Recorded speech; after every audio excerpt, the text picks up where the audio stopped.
नमोस्तु आचार्य श्री।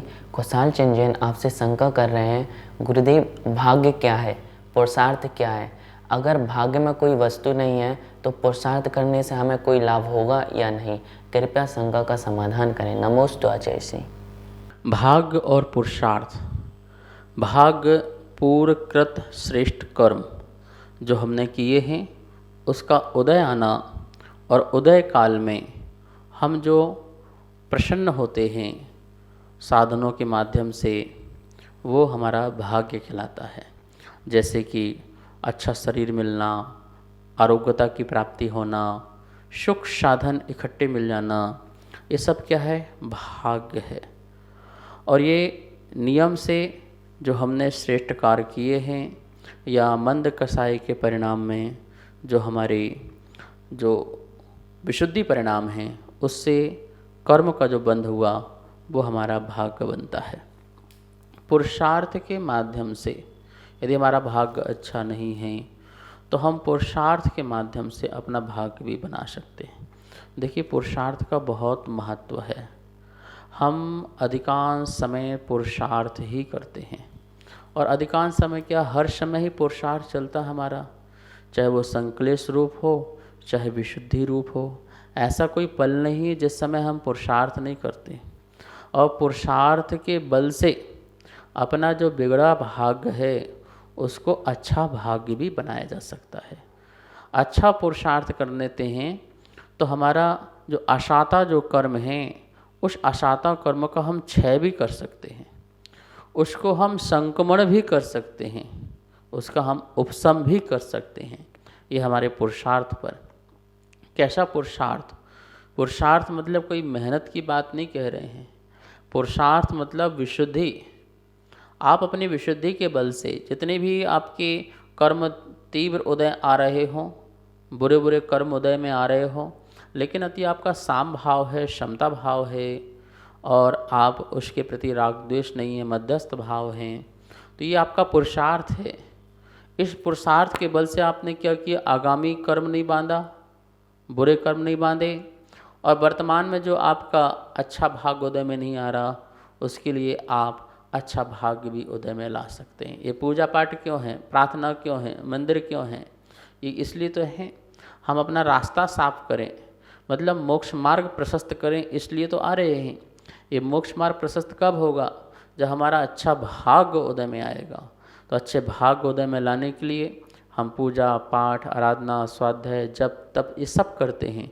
ये क्या है? ये पुरुषार्थ है, विशुद्ध परिणामों वाला, निर्मल परिणाम वाला पुरुषार्थ है। तो पुरुषार्थ के बल से हम अपना भाग अच्छा कर सकते हैं, और जो हमारा ये पूर्वकृत कर्म का उदय है श्रेष्ठ, उसे हम भाग्य कहते हैं। इस प्रकार से भाग्य और पुरुषार्थ एक दोनों ही एक दूसरे के पहलू हैं। भाग का उदय आता है तो पुरुषार्थ हम और ज़्यादा करें तो हम अच्छे मार्ग में बढ़ सकते हैं। नमोस्तु आचार्य श्री। आरती चोपड़ा आपसे शंका कर रही हैं, गुरुदेव माहिलाओं को जो मासिक धर्म आते हैं तो क्या उनके लिए अंतराय कर्म का उदय है अथवा नहीं? कृपया शंका का समाधान करें। नमोस्तु आचार्य श्री।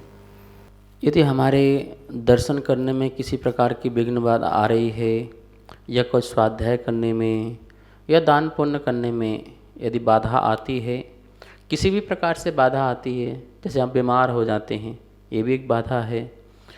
कभी किसी का रुकावट आ जाए या राजा के द्वारा या अन्य प्रकार से, ये सब हमारे जो है कर्म के उदय होते हैं, तभी इस प्रकार से निमित्त बनते हैं। निश्चित ही महिलाओं का एक जो प्राकृतिक शरीर में यह व्यवस्था है, और जो अशुद्धि का काल है, उस काल में उनके दानांतरा कर्म का उदय तो है ही है। उस काल में वो मुनिराजों के चौका नहीं लगा सकते हैं, आहार दान नहीं दे सकते हैं। उस काल में उनका दर्शनावरणी कर्म का भी उदय है, कि जिसके कारण प्रभु का दर्शन नहीं हो पा रहा है। ज्ञानावरणी कर्म का उदय, कि वो शास्त्र नहीं पढ़ पा रहे हैं। ठीक है ना? तो इस प्रकार से कहीं ना कहीं कर्मों का उदय काल चल रहा है, अंतराय कर्म का भी उदय काल चलता है। और यह जो जीवन मिला हुआ है, और इस जीवन की उनकी ये व्यवस्था होती है जिसे उन्हें पालन करना पड़ता है।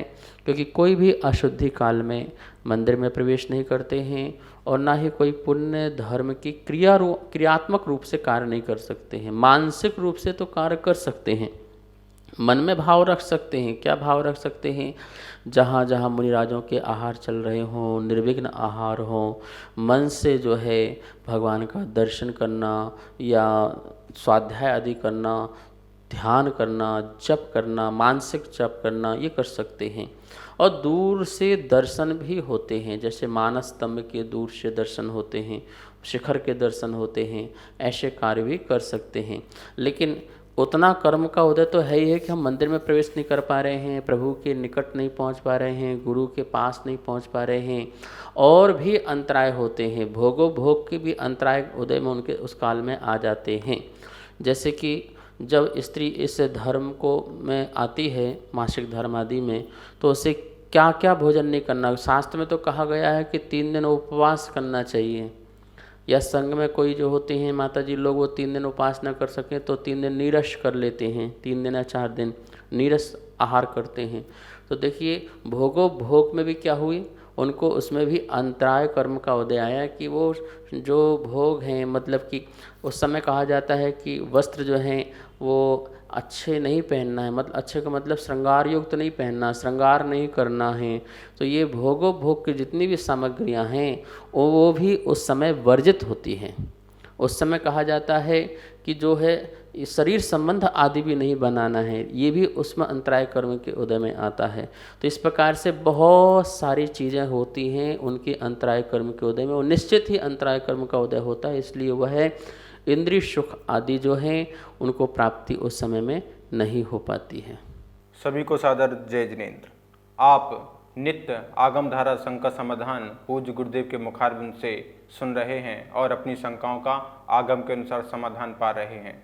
और पूज्य गुरुदेव की 6 डाला की पाठशाला भी आप आदिनाथ टीवी चैनल के माध्यम से नित्य देख रहे हैं और घर बैठे स्वाध्याय कर रहे हैं। अगर आपको पाठशाला संबंधित कोई भी शंका आपके मन में उत्पन्न हो रही है तो आप हमें नीचे दिए गए नंबर पर भेज सकते हैं और अन्य सभी शंकाएं हमें भेज सकते हैं और आपको उन शंकाओं का आगम के अनुसार समाधान प्राप्त होगा पूज्य गुरुदेव के मुखारविंद से और आदिनाथ टीवी चैनल के माध्यम से। आप इस कार्यक्रम के पुण्यार्जक भी बन सकते हैं और पूरे देश में अपना नाम प्रसारित करा सकते हैं। अगर आप इस कार्यक्रम के पुण्यार्जक बनना चाहते हैं तो हमें नीचे दिए गए नंबर पर संपर्क करें। 1 महीने के लिए 11,000 रुपये की राशि के माध्यम से आप पुण्यार्जक बन सकते हैं और अपना नाम आदिनाथ टीवी चैनल के माध्यम से पूरे विश्व में प्रसारित कर सकते हैं। जय जिनेंद्र। इस कार्यक्रम के पुण्यार्चक थे